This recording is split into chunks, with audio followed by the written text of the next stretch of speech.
probably started when I was about 16 or so, when I first started writing music for my own band. I formed a band with Tom Alley and Fergus, and we began doing quite a few gigs and just building up around the touring circuit in Scotland and the UK.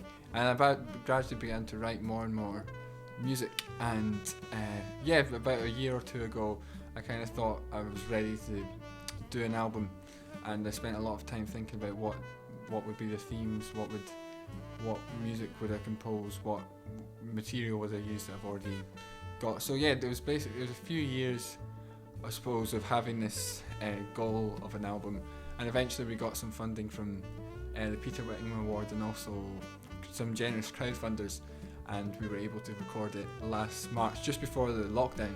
So literally the week before, we all stayed in this caravan park that was absolutely deserted in Hastings. So yeah, it's quite a strange time to record an album, but it was nice to have got it done, and yeah, it's exciting to be finally releasing it.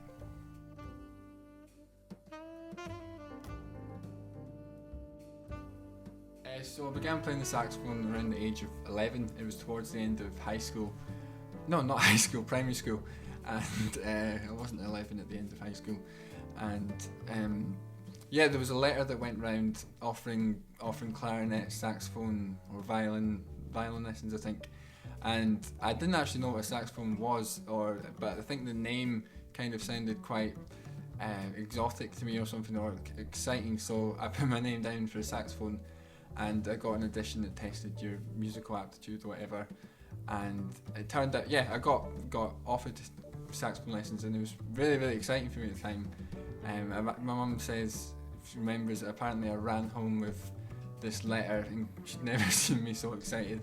Don't know if it's true, but she's exaggerating, but that's what happened. And yeah, from then on I just got really, really focused and obsessed with it to some degree probably, and it just became a big part of my life and something I put a lot of work into.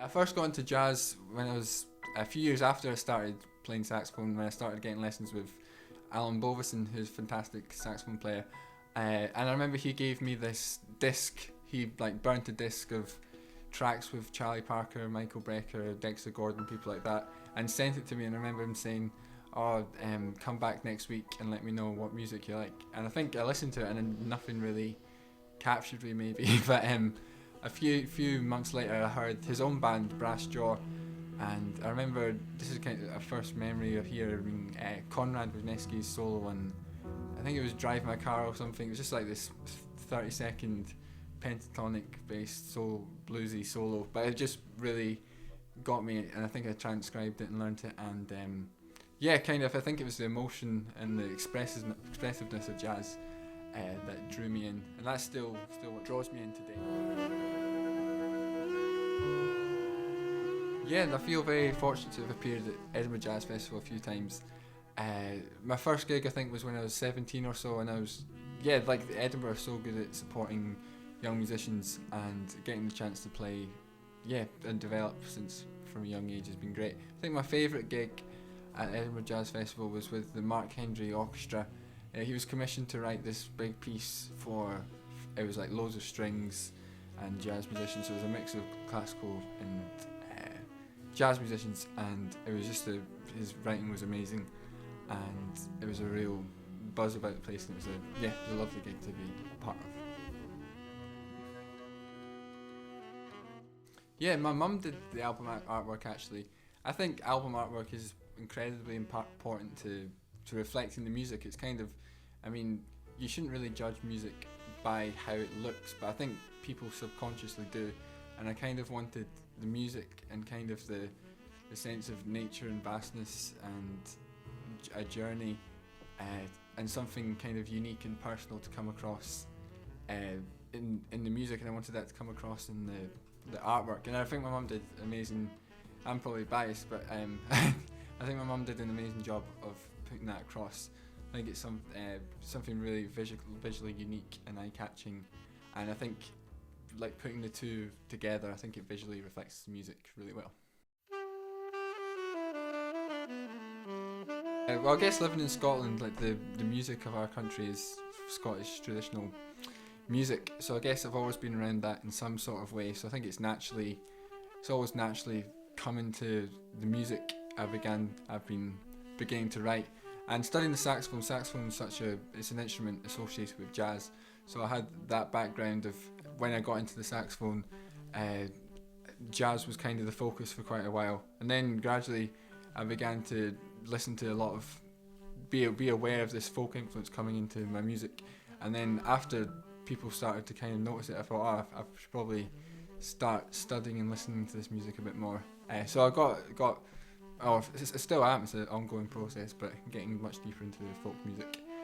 So yeah, like fiddle players and bagpipe players and singers, I take a lot of inspiration from. And yeah, also as you mentioned, Norway, I spent a few months in Norway last year as part of an Erasmus exchange, and that was, yeah, I'm a big fan of the music there, and it was lovely to get to meet lots of musicians and see what was going on there. And I think that's had an influence on my playing and writing as well. I think in Norway, everyone's a really, really strong artist and strong individual. Everyone sounds different, and I think that mentality has a big impact on me, and something I admire about a lot of the musicians there.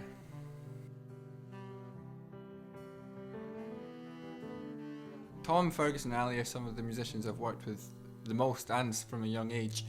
I think Ali I probably met when I was about 13 or 14, and Tom and Fergus when I was 14 and 15, and I guess they're some of my closest friends and musicians I've grown up with, so we've played a lot of gigs together and shared a lot of, like, we'd share albums together or listen to similar music. So I guess there's a natural chemistry through all those things that's developed over the years, and I think they're all amazing musicians, and feel very lucky to play with them now, as I know they'll get lots of opportunities in the future, because they're all incredibly special musicians. Yeah, my favourite pieces on the album, I think the title track, Where Will the River Flow, we were all really happy with how that turned out in the studio. A lot of the tracks on the album are kind of, when you're recording an album, sometimes you think about it differently to a live gig, or just because the way people consume music, but that track is the longest one, and we wanted that to be one where the whole band could stretch out a bit, so it's a bit more like a live gig vibe sort of thing. So yeah, no, we're really happy with how that one turned out. The other one, Dear Grandma, I really think, yeah, the same sort of thing in the studio. It's just a really nice, it's a nice recording of the track, and I'm really happy how that turned out. And I think, yeah, it's hard to. I'm happy with the album as a whole. Actually, kind of, when you go into recording something, you sometimes worry if something will turn out okay, or because you've only got a couple of days. But I think we kind of flew through everything we recorded, kind of finished it all, pretty much had most tracks down within the first day, and there was only like a couple left the next day, and we left the studio early on the first day. So I think overall it came together really nicely and really naturally, and the engineer James McMillan was great and easy to work with and made everything feel relaxed. So yeah, no, I was happy with how it turned out.